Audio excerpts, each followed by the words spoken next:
तभी तो अचीव कर पाती है 25 किलोमीटर पर लीटर की माइलेज, जो कि क्लेम्ड है। आर्मरेस्ट मेरे को मिल जाती है for your my extra needs, और साथ में कप होल्डर्स भी। हालांकि इसमें भी एक बहुत बड़ी प्रॉब्लम है, अब क्योंकि ये होंडा की गाड़ी है, होंडा ये फीचर तो हर जगह देती है ना, ये मिल जाता है आपको लेन वॉच कैमरा। अब एक तो हो गया हाइब्रिड वेरिएंट, वो भी आरएस वाला, लेकिन एक और आपके पास ऑप्शन अवेलेबल है। रियर में आपको इसकी पूरी लुक स्पोर्ट्स कार जैसी नजर आ रही होगी, और उसका सबसे बड़ा रीजन आया था ये स्पॉइलर।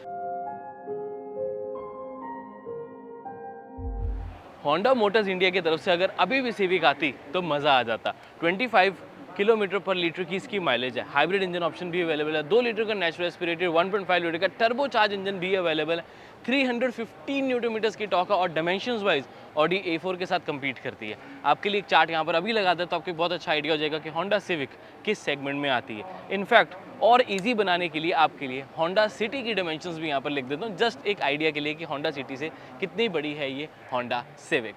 अब सिविक में बहुत सारे अलग अलग वेरिएंट्स आते हैं। ये वाला वेरिएंट जो है ये आपको हाइब्रिड मिल जाता है, जिसमें आपको आरएस की बैजिंग भी प्रोवाइडेड है, यानी कि आरएस के टचेस भी इंटीरियर में देखने को मिलेंगे, एक्सटीरियर में देखने को मिलेंगे, और साथ में 18 इंचेस के बहुत ही स्टाइलिश व्हील्स मिल रहे हैं। एडास फीचर्स भी मिल जाते हैं, जो कि इस सेगमेंट की व्हीकल्स में कम ही है। लेकिन अगर हम स्पेसिफिकली व्हीकल की बात करें तो आज की इस वीडियो में आपको सारा कुछ पता लग जाएगा ऑफ दी होंडा सिविक। तो वीडियो में बने रहें, चैनल को सब्सक्राइब जरूर करके रखें। एक्सक्लूसिव कंटेंट हम आपके लिए अपलोड करते रहते हैं। काफ़ी इंटरेस्टिंग कंटेंट होता है ऐसी गाड़ियों को जो कि इंडिया में भी आने वाली होती हैं या आ सकती हैं, उनका कंटेंट हम इस चैनल के ऊपर अपलोड करते रहते हैं।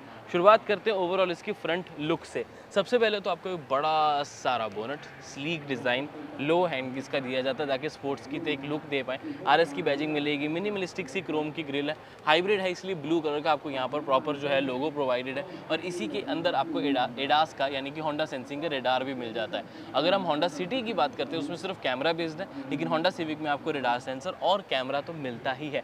और ये वाला कैमरा होंडा सिटी से भी बेटर है, बिकॉज इसकी प्रॉक्सिमिटी भी बेटर है, इसकी फील्ड ऑफ व्यू भी बेटर है, इसकी फार डेप्थ भी बेटर आपको मिल जाती है।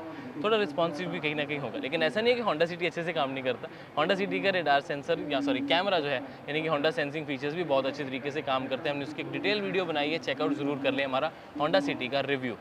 बात करते हैं इस ओवरऑल लुक की, फ्रंट लुक की, तो आपको डेफिनेटली बहुत अच्छी लुक मिल जाती है। ऑल एलईडी हेडलैम्प सेटअप के साथ ऑल एलईडी डीआरएल्स जो है वो मिल जाते हैं। प्रोजेक्टर हेडलैम्प्स आपको नहीं बल्कि क्लियर व्यू सिस्टम मिलेगा यहाँ पर, जो कि ज़्यादा प्रीमियम टच प्रोवाइड कर रहा है। नीचे की तरफ देखेंगे तो आपको LED projector fog lamps offer किए जाते हैं। Looks really really cool. Overall ये वाला कलर थोड़ा सा ब्लेंड हो रहा है, मुझे लगता है कि इसमें इनफैक्ट वाइट मुझे लगता है शायद ज़्यादा से लगेगा। यूजुअली मैं कहता हूँ कि वाइट प्रीमियम कार्स में उतना अच्छा लगता नहीं, बट आई थिंक ये ग्रे फिनिश इसको थोड़ा सा ब्लेंड कर रही है इसमें। हालांकि अगर आप नॉन हाइब्रिड यानी कि टर्बो वाला लोगे तो यहाँ पर वाइट कलर का वो इन्होंने शोकेस किया, तो वो आपको दिखा देता हूँ। वाइट ज़्यादा अच्छी उठ के आ रही है। ओवरऑल अगर हम बात करूँ इसकी लुक की, एयर डैम्प ज़्यादा बड़ा, ग्रिल थोड़ी छोटी है, रेडार सेंसर इस तरफ मिल जाता है। बम्पर में भी आपको mat finishing carbon fibre feel देता है ये, बिकॉज उस तरीके का ग्रे टेक्सचर है, लेकिन वो चेक नहीं है, ध्यान रखिए कार्बन फाइबर है नहीं है ये यहाँ तक हाफ ग्रिल जो है वो क्लोज्ड रखी गई है। Moving on to the side profile of this vehicle, पूरी ओवरऑल लेंथ देखोगे तो आपको डेफिनेटली यकीन हो जाएगा कि कितनी बड़ी गाड़ी है ये। यहाँ पर आपके लिए फिर से एक बार डायमेंशंस का कंपैरिजन लिख देता हूँ, अच्छा आइडिया मिल जाता है। बिकॉज होंडा सिविक की सबसे अच्छी चीज़ यही है इसका साइज़, इसकी लेंथ, इसकी प्रीमियमनेस जो ऐड हो जाती है, बिकॉज इतनी ज़्यादा लेंथ आपको मिल जाती है। ओवरऑल साइड प्रोफाइल की बात करेंगे, लो ग्राउंड क्लियरेंस जो है वो मिल जाती है आपको 160 से 75 mm की, depending laden and unladen, variant to variant भी डिफर कर जाता है। क्रोम डोर हैंडल्स आपको मिल जाते हैं, लेकिन अगर आप ध्यान से देखो किसी तरह का कोई रिक्वेस्ट सेंसर है ही नहीं, तो ये बहुत ही यूजुअल अजीब सा लगता है। बट क्योंकि इसमें आपको एक फीचर मिल जाता है लॉक अवे वाला, यानी कि अगर आप इसको गाड़ी को लॉक करना भूल जाओ, वॉक अवे कर जाओगे तो लॉक हो जाएगी गाड़ी, पास आओगे तो अनलॉक हो जाती है। इस वजह से यहाँ पर कोई रिक्वेस्ट सेंसर अलग से नहीं दिया गया, बट एक टच बेस भी दे देते तो डेफिनेटली काफ़ी अच्छा लगना था। राइट साइड पे देखेंगे तो ब्लैक डॉट आपको ओवरव्यू मिल जाता है, जो कि बॉडी कलर नीचे से है काइंड ऑफ कह सकते हैं, बिकॉज मैट फिनिशिंग आ जाती है, बिकॉज बॉडी कलर भी मैट फिनिश में थोड़ा सा है। लेकिन ध्यान देंगे यहाँ पर किस तरह कोई कैमरा नहीं है, बिकॉज इस व्हीकल में इतनी बड़ी होने के बावजूद 360 डिग्री कैमरा ऑफर नहीं किए जाते। That's a bummer to be very honest. लेकिन एक कैमरा और एडिशनल मिल जाता है, यानी कि एक रियर वाला तो है ही, उसके अलावा मिलता है, बट वो अभी मैं दूसरी साइड से दिखाऊंगा आपको।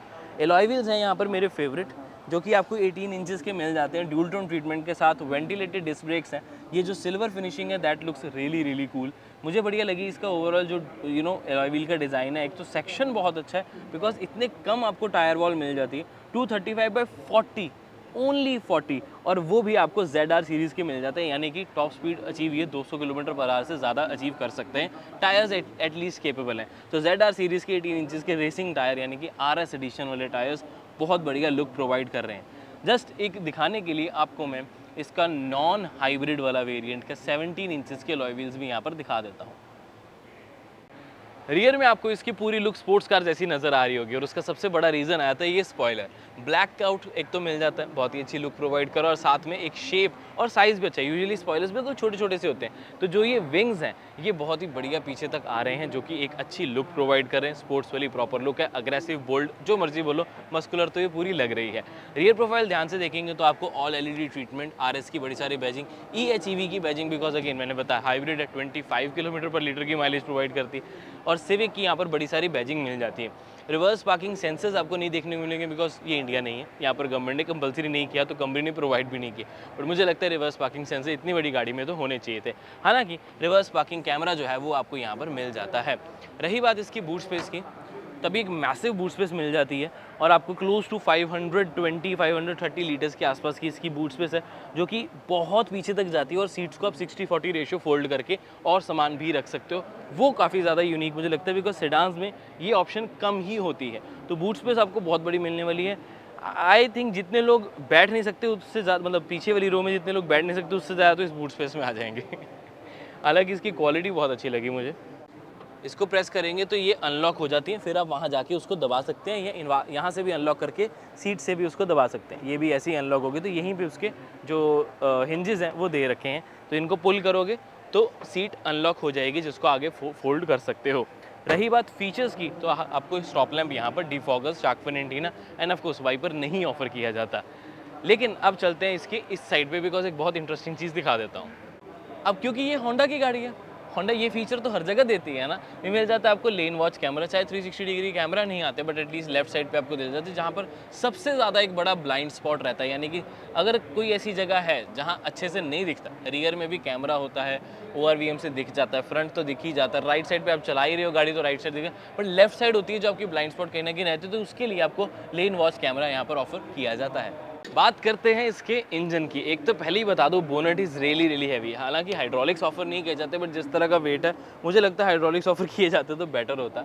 बट एनीवेज 2 लीटर का एक मैसिव इंजन आपको मिल जाता है, 4 सिलेंडर यूनिट है और हाइब्रिड टेक्नोलॉजी के साथ आता है, तभी तो अचीव कर पाती है 25 किलोमीटर पर लीटर की माइलेज, जो कि क्लेम्ड है। सिटी की बात करें तो आराम से 26-27 किलोमीटर पर लीटर आ जाएगी, और हाईवेज पे 22-21 किलोमीटर पर लीटर ये आपको अचीव करके दे देंगे। 315 Nm का टॉर्क, 184 PS की पावर है, तो ये चीज़ें इस व्हीकल को बहुत ज़्यादा स्पेशल बना देती हैं, और एक fun to drive element add कर देती हैं इस पर्टिकुलर इंजन में। हालांकि इंजन भी आपको बहुत ज़्यादा बिजी नज़र आने वाला है, समझना पड़ता है कि कौन सी चीज़ कहाँ पर है, because it's very complicated, but उससे हमें क्या, पर इतना भी वो नहीं है। जो कार एंथुसियास्ट है उनको तो आराम से समझ आ जाएगा कौन सी चीज़ कैसे है। खाली इंजन में नहीं रखा गया, जो कि मुझे टू बी वेरी ऑनेस्ट ज़्यादा अच्छा लग रहा है। कुछ लग रहा है ना कि है अंदर, खाली तो नहीं है एटलीस्ट। अब एक तो हो गया हाइब्रिड वेरिएंट, वो भी RS वाला, लेकिन एक और आपके पास ऑप्शन अवेलेबल है। 1.5 लीटर का टर्बो चार्ज इंजन है, 174 PS and 240 newton metre stock ये जनरेट करके देती है, which is again a very good number. इसमें भी आपको ऑलमोस्ट सारे फीचर्स मिल जाते हैं। लुक्स में थोड़ा सा फर्क आ जाता है, माइलेज में थोड़ा सा फर्क आता है। एक तो ये रहा इसका रेडार सेंसर, अगर आप इसका फ्रंट ध्यान से देखोगे तो आपको RS की कोई बैज नज़र नहीं आएगा। जो बम्पर है वो भी ज़्यादा आगे तक उठ के नहीं आता, और इसमें जो आपको लोगो है वो भी हॉलो मिलता है, जिसका मतलब इसमें रेडार यहाँ से नहीं काम करता, सिर्फ से कैमरा बेस्ड ही है। एक थोड़ा सा डिफरेंस ये, और दूसरा डिफरेंस आ जाता है कि आपको जो व्हील्स हैं वो 16 इंचेस के अलॉय व्हील्स मिलते हैं, रेदर देन 17 या 18, जो कि आपको 2 लीटर में ऑप्शन अवेलेबल है। 17 for the hybrid, 18 for the hybrid RS variant. Interior में कोई बहुत ज़्यादा डिफरेंस नहीं है, तो हम उस पर ज़्यादा नहीं घुसेंगे, लेकिन आपको ओवरऑल जो लुक है ऑफकोर्स RS वाले की या हाइब्रिड वाले की ज़्यादा एक ऑप्शन भी बेटर रहती है। प्राइस की अगर मैं बात करूं तो थाईलैंड में इसका प्राइस है 10 lakh for the top model, उसका प्राइस है 12-12.5 lakh for the top model, but bath में, यानी कि BAHT, जो कि इनकी करेंसी है। इंडिया में अगर हम देखेंगे इसको कन्वर्ट करके तो बहुत महंगा पड़ेगा, बट एग्जैक्ट उतनी कन्वर्जन वैल्यू के हिसाब से प्राइस आती नहीं है, तो दैट्स अ डिफरेंट थिंग। वैसे अगर हम कन्वर्ट करें तो ये करीब 24 लाख का, वो करीब 30 लाख का, लेकिन इतनी महंगी नहीं आएगी। दोनों में अगर हम देखेंगे तो 18 से लेके 22, 23, 24 तक की ये कंप्लीट दोनों पैकेज आपको एक्स शोरूम प्राइस इंडिया में मिल सकती है। इंटरेस्टिंगली आपको मिल जाती है 8 वे इलेक्ट्रिकल सीट्स, यानी कि आप इसको हाइट एडजस्ट कर सकते हो अपने अंडर थाई सपोर्ट से। ओवरऑल सीट की हाइट को इंक्रीज डिक्रीज कर सकते हो, लेंथ कह रहा हूँ लेंथ बोलने के तो हाइट के साथ स्लाइड करना है स्लाइड कर सकते हो, और रिक्लाइन की ऑप्शन तो आपको मिल ही जाती है। तो इलेक्ट्रिकल एडजस्टेबल सीट्स जो है वो प्रॉपर आपको मिल जाती है। हालांकि वेंटिलेटेड या लंबर सपोर्ट जैसे फंक्शंस जो हैं वो ऑफर नहीं किए जाते, एटलीस्ट इस मार्केट में। इंडियन मार्केट में डेफिनेटली वेंटिलेटेड तो आपको ऑप्शन मिलेगी ही। यहाँ से आप ब्राइटनेस कंट्रोल कर सकते हो इसके इंस्ट्रूमेंट क्लस्टर की, जो कि कंप्लीट डिजिटल है। राइट साइड पे एसी वेंट्स आपको करीब कुछ ना कुछ होंडा CR-V और होंडा HR-V की याद दिलाने वाले हैं, कुछ वैसे डिज़ाइन एलिमेंट यूज़ किया गया है with piano black finishing and बढ़िया सा नॉब जो कि एक नेट के पीछे है। यहाँ पर भी सॉफ्ट टच मटेरियल है ऑन ऑफ करने के लिए, ऊपर भी आपको सॉफ्ट टच, इधर भी सॉफ्ट टच, ये सारा सॉफ्ट टच, यानी कि फुल डैशबोर्ड आपको सॉफ्ट टच लेदर में ही मिलेगा।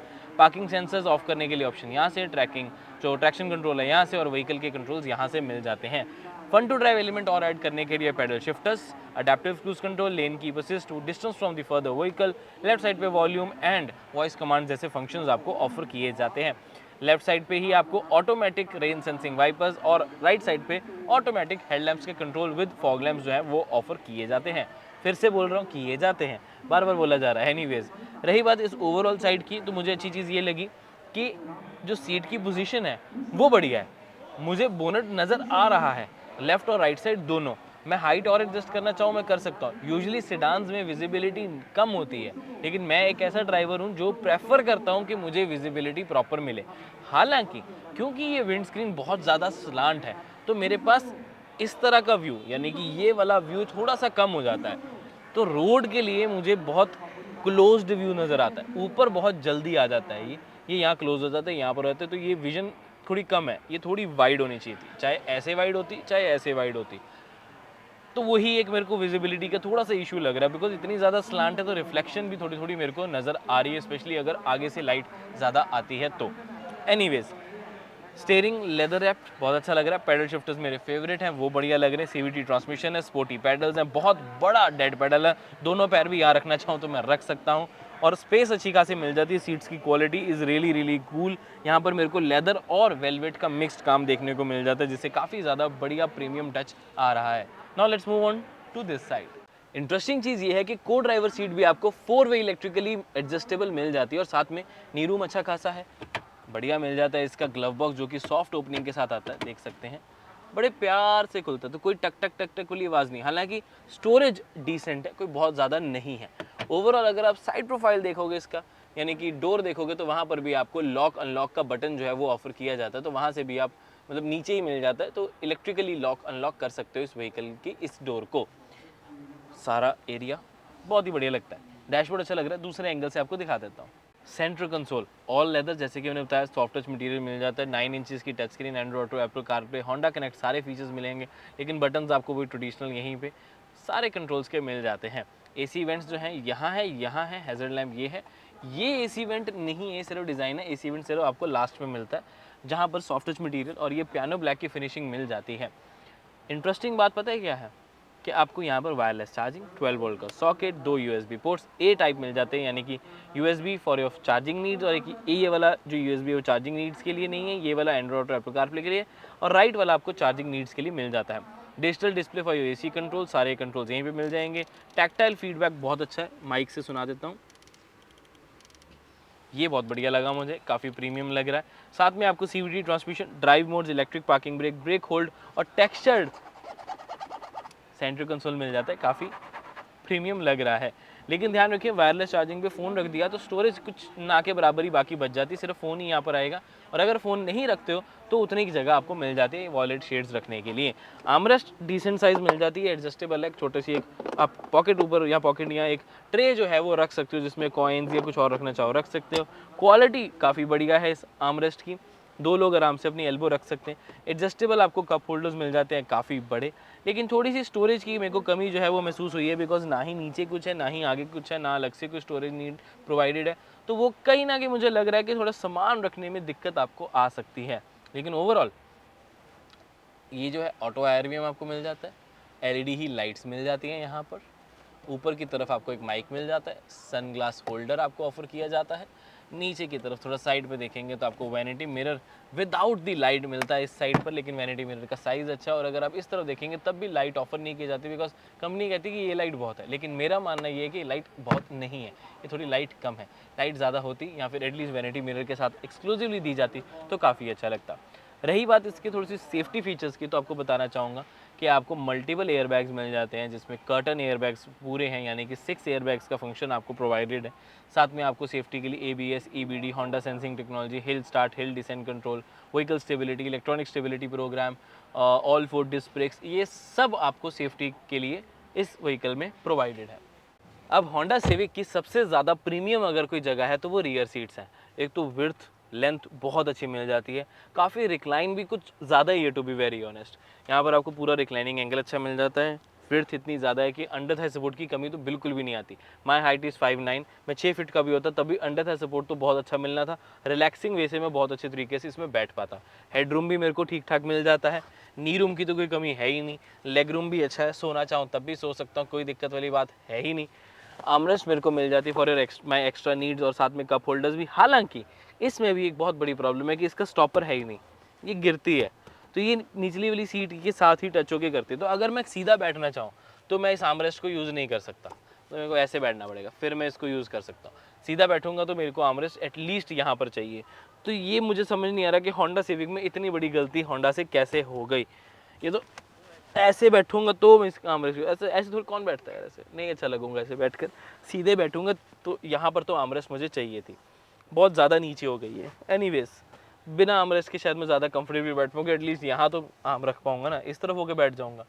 लाइट यहाँ नहीं बल्कि सेंटर में एक मिलती है, ये भी एक बहुत बड़ा ड्रॉबैक है कि पीछे की तरफ आपको लाइट नहीं मिलती कोई अलग से डेडिकेट। तो मैं अगर कुछ पढ़ना चाहता हूँ तो भाई मैं भूल ही जाऊँ, बाहर से जो नेचुरल लाइट आ रही सो आ रही, रात को तो मैं पढ़ ही नहीं सकता, बिकॉज रीडिंग लैम्प की ब्राइटनेस भी कम है और काफ़ी ज़्यादा आगे को है। ये पीछे मेरे पास कोई लाइट नहीं है। रेयर AC वेंट्स मेरे को नीचे देखने को मिल जाते हैं। USB fast charging A ports हैं। स्टोरेज नीड्स यहाँ पर इस वाली साइड पर नहीं, लेकिन सिर्फ इस साइड पर है। और टनल बहुत बड़ी है तो 2 ही लोग कंफर्टेबली बैठ सकते हैं। 2.5 में भी छोटा बच्चा यहाँ पर सेंटर में बैठेगा, यानी कि 2.25, 2.5 भी नहीं मैं बोलूँगा। हेडरेस्ट हालांकि आपको तीनों पैसेंजर्स के लिए मिल जाते हैं, सीट बेल्ट आपको तीनों पैसेंजर्स के लिए मिल जाती है, और व्यू एक अच्छा मिल जाता है, उसमें तो कोई डिनाई नहीं है। बस एक ही यूनिक चीज़ मुझे यहाँ पर अच्छी जो लगी है, डिफरेंट लगी है, जो शायद आपने कहीं और नहीं देखी होगी, मतलब एटलीस्ट इस सेगमेंट में तो नहीं। अगर आप रूफ पे ध्यान से देखोगे, लाइट तो नहीं है, लेकिन एक छोटा सा डॉट जो है वो मेरे को यहाँ मिल जाता है। ये एक्चुअल में एक माइक है।